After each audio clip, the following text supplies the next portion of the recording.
This is the story of a country girl back in town from her country house. She came to me with her muddy boots. She destroyed all my carpets.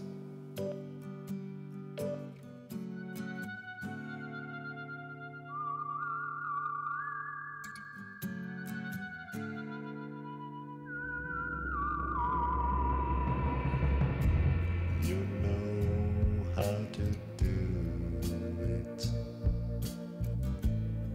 Wonder Milky Beach. You don't wear cosmetic. You don't like arithmetic. You know how to do it. Wonder Milky Beach. Tasting, touching, swallowing me. Drinking me like Bloody Mary. You know how to do it. Wonder Milky Beach. You don't wear cosmetic. You don't like arithmetic. You know how to do it. Wonder Milky Beach. Tasting, touching, swallowing me. Drinking me like Bloody Mary.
Bonjour Luc. Alors on peut démarrer Bonjour ce à petit tous. moment toutes. pour présenter un partenariat entre ICE, qui est l'agence italienne du commerce extérieur. Moi, je représente l'agence, je suis le directeur pour la France de cette agence du gouvernement qui s'occupe de la promotion des exportations. Et aujourd'hui, pendant quelques minutes, avec Luc, on voudrait vous présenter un partenariat dont on est très fiers. Hein. Oui, absolument. Donc voilà, donc c'est dans le cadre de nos activités de promotion des exportations italiennes qu'on a commencé une discussion avec GL Events pour que l'Italie, au mois de septembre prochain, soit pays à l'honneur de Omnivore au Parc Floral. Donc on a commencé à travailler sur ça et on est très content de cette aventure qu'on va démarrer ensemble. Moi, je suis très content de vous accueillir. Je vais vous redonner la parole dans un instant. Je suis Luc Dubanchet, je suis le patron de Sierra Food, qui est en fait l'ensemble des salons et événements food de GL Events. Il se trouve aussi que j'ai la casquette de fondateur d'Omnivore, donc je pense avoir une petite légitimité. Bienvenue à toutes et tous à Sierra Lyon, avec une forte présence des entreprises italiennes et aussi du visitorat italien. Et bienvenue dans cette début d'année qui va être une année italienne pour à la fois les restaurateurs, l'image de l'Italie et puis également pour Omnivore. Donc merci sincèrement de ce partenariat dont on va parler maintenant. Oui, donc vous le savez très bien, on vit une période de grands changements. Et ces changements, on les voit dans tous les domaines et naturellement, on le voit aussi dans tout ce qui est proposition italienne en termes de produits, de gastronomie. Et donc, pour nous, le partenariat avec GL Events sur Omnivore, ça nous donne l'opportunité aussi de donner peut-être une image différente de nos productions. C'est vrai que pour ce qui est des produits italiens, d'un point de vue économique, tout se passe assez bien. On a, juste pour vous donner un petit chiffre, sur les 9 premiers mois de l'année, l'Italie fait aux environs de 42 milliards d'exports dans les secteurs. Donc, c'est une bonne démonstration, avec une progression par ailleurs de près de 20% par rapport à la même période de l'année précédente. Donc, il s'agit d'un résultat très important qui nous confirme à quel point les produits agroalimentaires italiens et donc aussi la cuisine italienne est plébiscitée dans le monde entier. Donc, pourquoi ? Parce que la cuisine italienne est une expression d'un terroir historique, d'une culture toujours très créative et d'une grande tradition. Donc, c'est pour cela qu'on est en partenariat avec GL Events et avec Omnivore. Par ailleurs, le consommateur ne s'y trompe pas. C'est une recherche constante en Italie, mais aussi en France, de produits italiens. Et vous le savez peut-être, l'Italie est leader en Europe pour ce qui est AOP, IGP. C'est une magie inépuisable de notre péninsule, du nord au sud. Chaque région est en mesure de présenter de vraies pépites gourmande. Et donc, d'une certaine façon, la cuisine italienne, elle existe en tant que combinaison d'une grande variété de cuisines régionales. C'est ça un peu qui est très important et qu'on voudrait mettre en avant tout au long de ce parcours Omnivore ICE. Voilà, donc c'est vrai que Omnivore, c'est 10-13 septembre, Parc Floral Paris, si je ne me trompe les dates, oui. Mais c'est un parcours qui va démarrer bientôt. Donc, on va faire une sorte de tour d'Italie en France avec plusieurs étapes. Est-ce que je peux dire un mot avant qu'on énumère les étapes? Parce que l'histoire d'Omnivore est intimement liée avec l'histoire des 20 dernières années en Italie. Voilà, il se trouve qu'il y a 20 ans, j'étais un jeune critique gastronomique et que au moment où j'ai voulu créer Omnivore et j'ai imaginé Omnivore, j'ai eu la chance de rencontrer des journalistes italiens qui m'ont dit mais viens nous voir. Et je me suis retrouvé à plusieurs reprises, notamment à Identità Golose au festival, et notamment également au festival de Slow Food. Et j'ai pris conscience de ce que vous venez de dire sur les territoires, sur l'agriculture, sur ce rapport très fort entre, au fond, une terre, des coutumes, des traditions, un patrimoine et une politique. Et on n'avait pas en France, à cette époque-là, et je ne suis pas sûr qu'on l'ait totalement encore aujourd'hui, un mouvement aussi vaste, aussi fort, aussi puissant autour de la régénérescence et de cette culture, de ce maintien de cette culture agricole, régionale, locale, italienne, et du lien très très fort avec les chefs de cuisine. Voilà. Et j'ai été, moi, vraiment absolument abasourdi par ce rapport très fort entre... Aujourd'hui, on dit from farm to table. Ça semble évident. Ça ne l'était pas dans les années 2000, à la fin des années 90 ou 2000. Et donc, l'Italie a été pour moi un levier intellectuel majeur. J'ai créé Omnivore grâce à cette vision que j'ai eue de l'Italie à cette époque-là. J'ai eu une rencontre extraordinaire avec Fulvio Pierangellini à San Vincenzo. Et dans son restaurant de Vancouver, qui était complètement connecté à la mer, avec donc un luxe incroyable, parce que l'Italie, c'est aussi le design, c'est aussi le mobilier, c'est aussi cette culture artistique très profonde et très forte, et la cuisine est ça également en Italie. Et j'ai eu une vraie révélation, et je pèse mes mots, sur ce que pouvait être une cuisine à la fois contemporaine et totalement reliée à ses racines. Et c'est ça qu'on a envie de montrer cette année avec le partenariat avec Omnivore. Tout à fait. Ça me fait plaisir que vous ayez cité le mouvement Slow Food. Ce n'est pas un hasard majeur. Le mouvement Slow Food naît en Italie, naît en Piémont. Par ailleurs, là, on a un petit déjeuner avec des bons produits piémontais. Et Carline Petrini, qui a fondé le mouvement, mais il y a maintenant à peu près 40 ans, je pense, il a eu raison. À l'époque, c'était avant tout le monde. C'était encore industrie agroalimentaire, on parlait surtout d'industrie agroalimentaire. Et c'est Carline Petrini, et maintenant Slow Food est un mouvement international, qui a eu raison à l'époque de commencer à réfléchir sur tout ce qu'il fallait mettre en avant et récupérer en termes de traditions, de produits et aussi des méthodes de production. Alors, c'est là, ça nous aide à montrer vraiment tout ce qu'est l'Italie, mais la France aussi, peuvent montrer en termes aussi de durabilité et de recherche. Mais la France est en retard à cette époque-là. Et je pense vraiment, et Omnivore, qui a été à l'origine d'un festival en 2006, qui a invité des chefs, Fulvio Pierangellini était là. Oui, tout à fait. Plusieurs chefs italiens, Massimo Bottura, qui à l'époque n'était pas le Bottura mondial qu'on connaît aujourd'hui. Massimo Bottura était là au premier festival Omnivore. Avec Fulvio, avec Massimo et d'autres, ça a été l'apport justement de cette cuisine locale, hyper locale. Et je suis sûr, j'en suis persuadé, que les chefs à cette époque-là, les chefs français, avaient perdu ce lien avec la terre. Et l'Italie, la présence de ces chefs à Omnivore, a totalement reconnecté en montrant l'exemple sur scène, à travers les masterclass, comme on les retrouve encore aujourd'hui à Omnivore, a montré au public, au jeune public de chefs français, que cette relation intime avec le territoire était essentielle à la créativité. Donc je veux vraiment rendre hommage à l'Italie, rendre hommage à tous ces mouvements sociopolitiques et ce mouvement en cuisine qui a amené ce qu'on retrouve aujourd'hui dans la cuisine contemporaine française.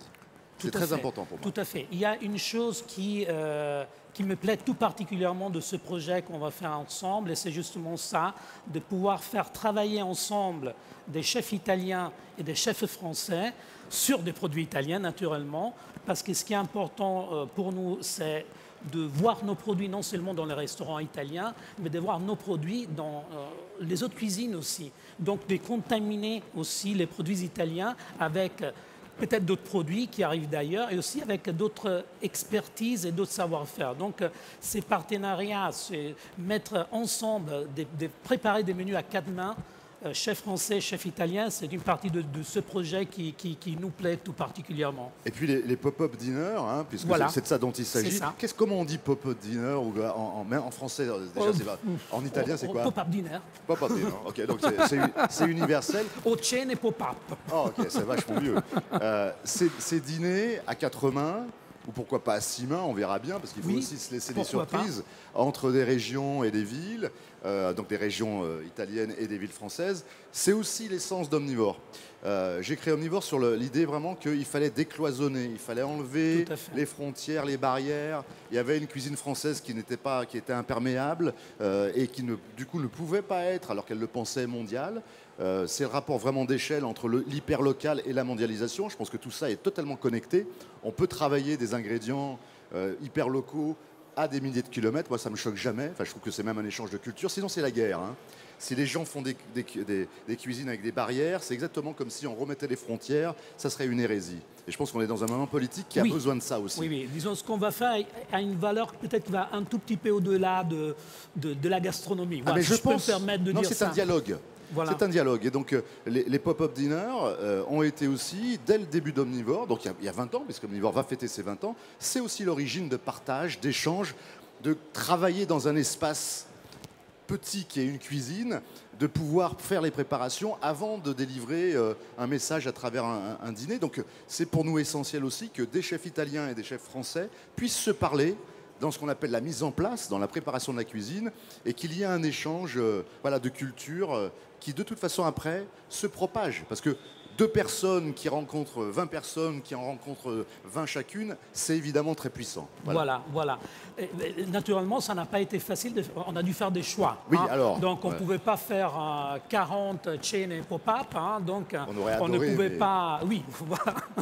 Mais c'était un peu compliqué. Donc, ça n'a pas été un choix facile. Donc, de choisir de villes en France et des villes et des régions en Italie. On pense avoir fait quand même un bon choix. C'est sûr. Et on espère aussi que ces choix qu'on a faits vont représenter quand même notre péninsule tout entière et aussi une partie importante de ce magnifique pays qui est la France quand même. Exactement. Et donc, juste pour les énumérer... Voilà, les binômes, on va dire. On va démarrer... au mois de mars, avec un premier dîner. Ce sera à Strasbourg. Et on mettra en relation Strasbourg avec le nord-est de l'Italie. Donc, c'est l'est de la France, le nord-est de l'Italie. Logique géographique. Donc, c'est Friul-Vénétie. Voilà. Formidable. Donc, ça, c'est un premier rendez-vous qu'on aura au mois de mars. Puis, on enchaînera avec notamment aussi le lien à travers, parce qu'on a parlé de la cuisine, mais aussi, évidemment, il faut parler des vins et des terroirs incroyables de l'Italie, des vins du Frioul qui sont sublimes. Il y a aussi, et je pense que c'est pareil sur la viticulture, l'apport de la viticulture italienne, notamment dans ses processus naturels, est également importante dans la transformation profonde et très actuelle du vignoble français. On va vers des vins qui sont en biodynamie, des vins qui sont nature. C'est aussi, quand on parle d'omnivore, quelque chose de fondamental. C'est relié à un principe naturel de l'agriculture. Et les producteurs italiens sont devenus vraiment les apôtres aussi de ce vin nature et avec des choses magnifiques à boire. Mais si on commence à parler de vin, on pourrait rester là. On peut passer 4 heures. Pendant donc voilà, donc toute ce la que je veux dire, journée. c'est que les Riesling alsaciens avec le Frioul, c'est les grands blancs. Voilà, le nord-est de l'Italie, bon, c'est pas que des blancs, mais c'est des grands blancs de Vénétie et de Friul surtout. Et donc Strasbourg, Friul, Vénétie. Puis là, c'est peut-être plus classique peut-être. On se déplace à Marseille, on mettra en relation Marseille, qui est une grande ville méditerranéenne, avec une autre superbe et grande ville méditerranéenne qui est Naples. Bien sûr. Et donc ce sera Marseille, Naples et la région de Naples. J'ai passé mon été à Naples. Incroyable. Donc oui, alors. Et puis là, on pourra. C'est évidemment pas l'objet, parce que la cuisine italienne est évidemment très très vaste, mais ça sera marrant quand même d'avoir ce vieux débat. Qui de Marseille ou de Naples a inventé la pizza, quoi, hein. Voilà. J'ai la réponse. Bon, ok. Mais les Marseillais aussi ont leur réponse. Hein. On ne va pas se disputer sur ça, non.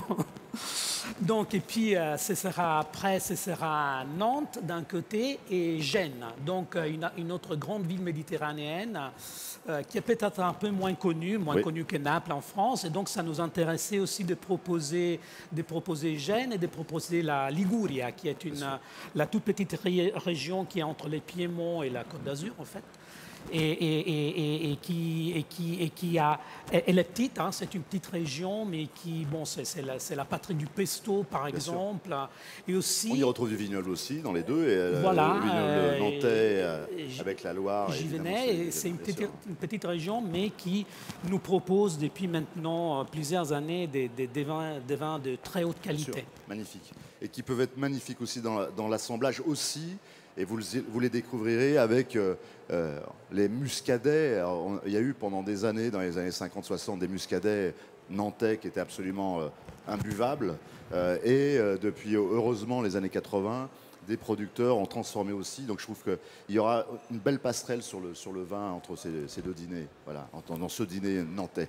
Voilà. Voilà. Et puis de Nantes, là, on est encore en train de réfléchir un peu comment jouer sur ça. On se déplace encore un peu plus au nord on sera au Touquet au mois de juin pour Omnivore Nord. Absolument. Et là, on est sur l'Atlantique, naturellement. Et là, on a fait un choix un peu peut-être qui pourrait apparaître bizarre. On va mettre en relation le Touquet, le Grand Nord avec la Sicile, Palerme, une grande île méditerranéenne. On joue sur les opposés. Oh, alors là, on va la jouer sur les Manche, enfin, contrastes. la mer du Nord et la Sicile. On ne sait pas encore très bien comment faire. Non, mais il faut prendre des risques aussi. Oui, voilà, exactement. Donc on a encore un peu le temps pour y réfléchir, mais je pense que ça va être bien. Ça sera Jouer formidable. sur les contrastes. De toute façon, Omnivore, c'est aussi la surprise.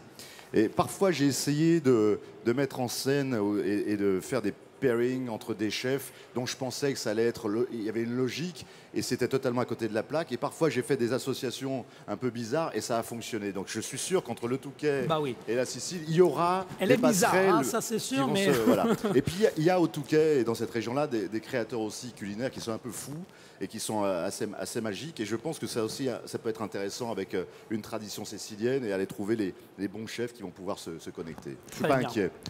Et puis, naturellement, là, les mois passent et donc septembre Ouais. approche. Et donc, notre dernière soirée, l'ultima nostra cena pop-up, on la fera au mois de septembre. Et là, ce seront nos deux capitales, Paris et Rome, qui vont renouveler d'une certaine façon un partenariat, un jumelage Absolument.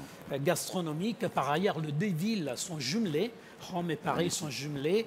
Et il y a toute une série de programmes aussi culturels dans le cinéma, expo, etc. pour relancer ce jumelage historique entre nos deux magnifiques capitales. Et alors là, on voulait donner nous aussi une petite contribution à ces partenariats et à ce jumelage. Donc septembre, au Parc Floral, ce sera Rome et Paris qui se présenteront ensemble. Et puis une présence très forte de 50 Tout à producteurs fait. On italiens. aura donc un petit village italien où une cinquantaine de producteurs pourront se présenter avec des dégustations, des show cooking, pour montrer un peu un petit échantillon de tout ce que l'Italie est en train de faire côté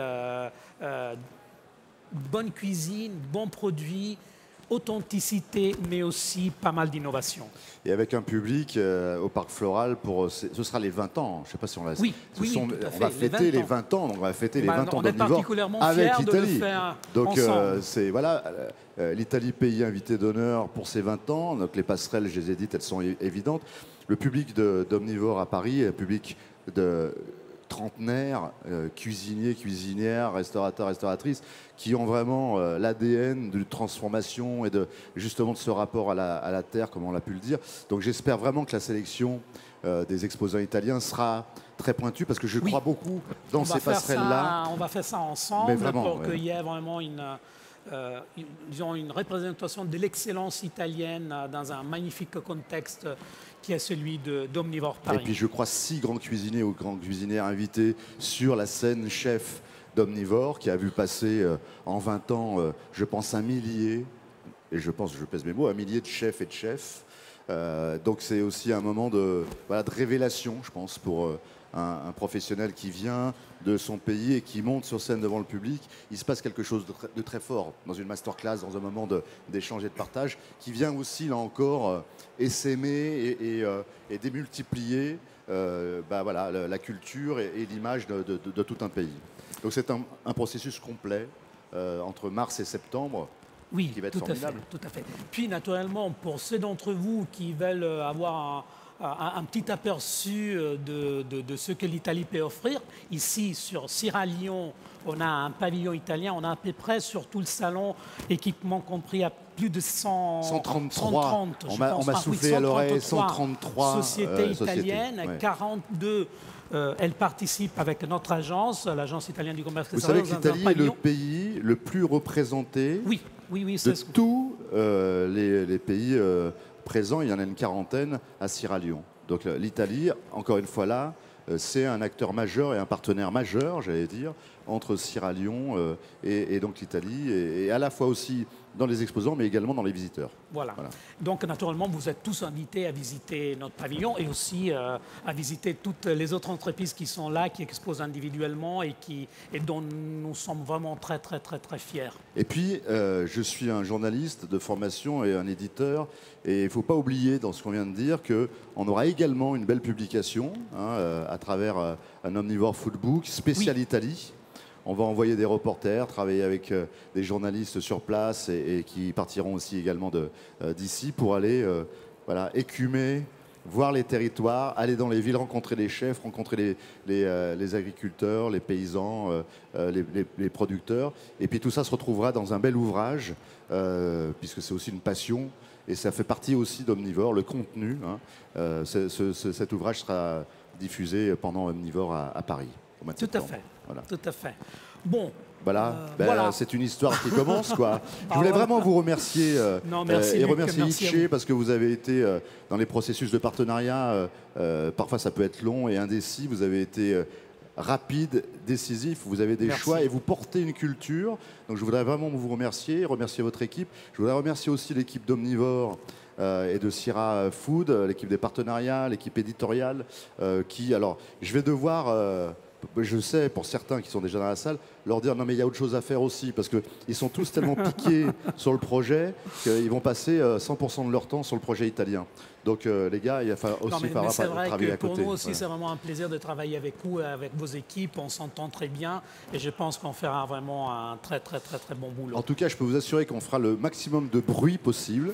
Et je suis intimement persuadé que ces liens et ces liaisons sont très fortes, seront très fortes et encore plus fortes après. J'ai déjà quelques noms de chefs parisiens comme Giovanni Passerini, qui a une histoire formidable aussi avec Omnivore, qui piétinent d'impatience de pouvoir en découdre amicalement avec leurs homologues italiens. Merci encore une fois. Merci. Et merci à toutes et tous. On va avoir un petit déguster, moment ensemble. Si vous avez des questions, on est là pour ça. Merci et bravo à tous. Merci infiniment. Merci. Grazie di cuore. Grazie mille.